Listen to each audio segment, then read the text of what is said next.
ही का मतलब होता है सकना। मैं खा सकता हूँ, चल सकता हूँ, इंग्लिश पढ़ सकता हूँ, लिख सकता हूँ। कैन का यूज हम प्रेजेंट सिंपल में करते हैं और कुड का यूज हम पास्ट सिंपल में करते हैं। शारीरिक या मानसिक क्षमता, योग्यता आदि दर्शाने के लिए हम कैन और कुड का यूज करते हैं।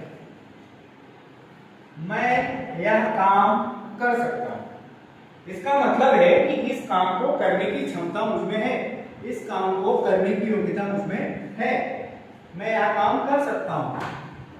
आई कैन डू V1 यह काम, दिस वर्क। इसके साथ एक चीज और जान लो बच्चों कि जो हमारी मॉडल्स होती है, यानी कैन और कुड क्या है, ये हमारे जो है मॉडल्स एक्सक्यूटिव वर्ब है।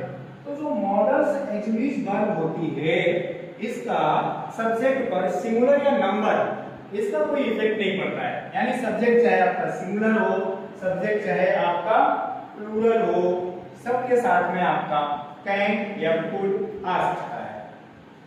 मैं अंग्रेजी बोल सकता हूं, आई कैन स्पीक इंग्लिश। मैं अंग्रेजी बोल सकता हूं, I can speak English. Speak verb one, वह किसी भी दशा का सामना कर सकता है, मतलब वह किसी भी स्थिति का सामना कर सकता है, वह किसी भी परिस्थिति का सामना कर सकता है, वह किसी भी दशा। तो ही कैन फेस, आप किसी भी दशा का, तो ही कैन फेस, वो सामना कर सकता है किसी भी दशा का। तो एनी सिचुएशन, सिचुएशन और चाहे आप यहां लिख दें कंडीशन, कि कैन फेस एनी सिचुएशन या कंडीशन, वह इस सवाल को हल कर सकता है। यानी इस सवाल को हल करने की उसमें जो है क्षमता है, योग्यता है। ही कैन हल कर सकना, तो सॉल्व, सॉल्व दिस सम। सम हमारे बच्चों होता है सवाल। आप क्वेश्चन भी लिखेंगे तो कोई दिक्कत नहीं है, फिर आपका जो है प्रॉपर हिंदी उसकी होनी चाहिए कि वह इस प्रश्न को हल कर सकता है। लेकिन यहाँ पर चूंकि सवाल दिया है और सवाल की अंग्रेजी हमें पता है सम होती है, तो हम सम का ही यूज करें। वे गंगा पार कर सकते हैं। देखिए प्लूरल आ गया। अभी तक हमने देखा कि आई था या फिर ही था, तो ये सिंगल सब्जेक्ट यहाँ पर थे, लेकिन अभी प्लूरल सब्जेक्ट हमारे पास आया। अब प्लूरल सब्जेक्ट हमारे पास है दे, लेकिन मैंने आपको जैसा बताया कि जो मॉडल सेंटेंस वर्ब होती है वो सिंगुलर और प्लूरल नंबर से इफेक्टेड नहीं होती, इसको कोई प्रभाव नहीं पड़ता है। ये सिंगुलर और प्लूरल दोनों के ही साथ में आ सकते हैं। तो दे कैन क्रॉस, क्रॉस माने पार करना, क्या पार किए, गंगा, द गंगा। तो नाउन है तो जी बड़े से लिख देंगे, प्रॉपर नाउन दिए। तो they can cross the Ganga, वे नदी पार कर सकते हैं, गंगा नदी पार कर सकते हैं।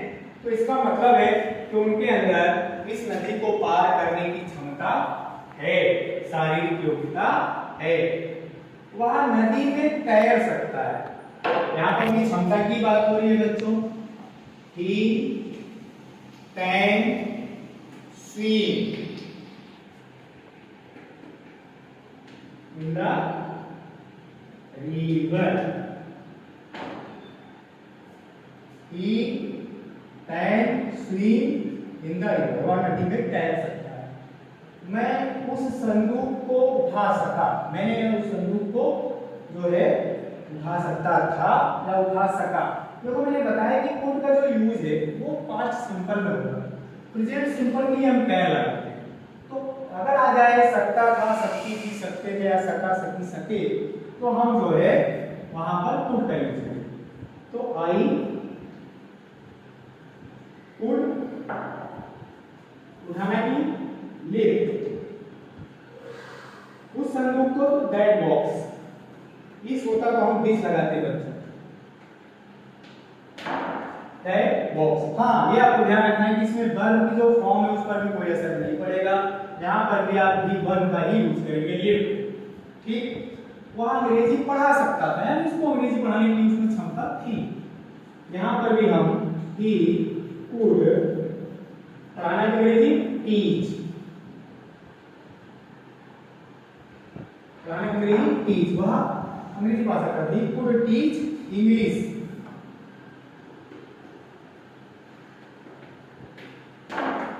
यानी उसके अंदर अंग्रेजी पढ़ाने की क्षमता थी, वह अंग्रेजी पढ़ा सकता था, वे उसकी मदद कर सके। तो यहाँ पे प्लूरल आ गया, लेकिन जैसा मैंने आपको बताया था कि नंबर का यानी सिंगुलर या प्लूरल नंबर का मॉडल सेकंड वर्ब से कुछ लेना देना नहीं, सिंगुलर हो या प्लूरल हो वो सबके साथ है। दे कैन, सॉरी कुड आएगा क्योंकि सके तो कुड।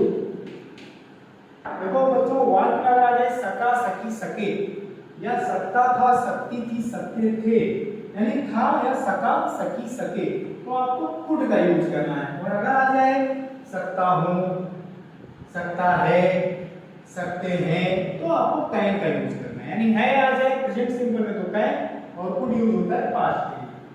तो दे कुड हेल्प हिम, वे उसकी मदद कर सके या वे उसकी मदद कर सकते थे। ऐसा सेंटेंस आ जाए जो है तो आपको ये करना है। तो अभी आपको समझ आ गया, शारीरिक, मानसिक क्षमता, योग्यता आदि दर्शाने के लिए इनका प्रयोग होता है। यह मॉडल से जुड़ी वर्ब कहलाती है। इसका हम कैन का यूज प्रेजेंट सिंपल में, कुड का यूज हम पास्ट सिंपल में करते हैं। और जो संज्ञाएं हैं यानी हमारे जो नंबर्स हैं सब्जेक्ट यानी सिंगुलर और प्लूरल, उस नंबर के अंदर कोई प्रभाव नहीं पड़ता। ये किसी के भी साथ यानी सभी सब्जेक्ट के साथ में आ सकती हैं, वो चाहे सिंगुलर नंबर हो या प्लूरल नंबर हो। अगर हाँ वाक्य में नहीं शब्द आ गया तो मैंने आपको बताया कि इसके पिछले वीडियोस में भी कि आपको जस्ट आफ्टर हेल्पिंग वर्ब, ठीक हेल्पिंग वर्ब के बाद एट थर्ड प्लेस तीसरे स्थान पर नहीं शब्द लगा देना है। एक देख लीजिए आप, ओनली मैं यह काम नहीं कर सकता हूं, तो आई कैन नॉट, 1 2 3 यहां पे आपने नॉट लगा दिया, I can not do this work, मैं यह काम नहीं कर सकता। ऐसे ही आप कुड वाले वाक्य में कर सकते हैं। अगर नॉट आ रहा है तो आप थर्ड प्लेस पर आप नॉट लगा दीजिए, वो आपका नेगेटिव सेंटेंस बन जाएगा। ठीक है बच्चों, और फिर मिलते हैं हम अगले वीडियो में। और आपको कुछ डाउट्स हो या और आपको किस टॉपिक पर लेक्चर चाहिए तो मुझे आप कमेंट सेक्शन में आप जरूर बताएंगे। जय हिंद, जय भारत, वंदे मातरम।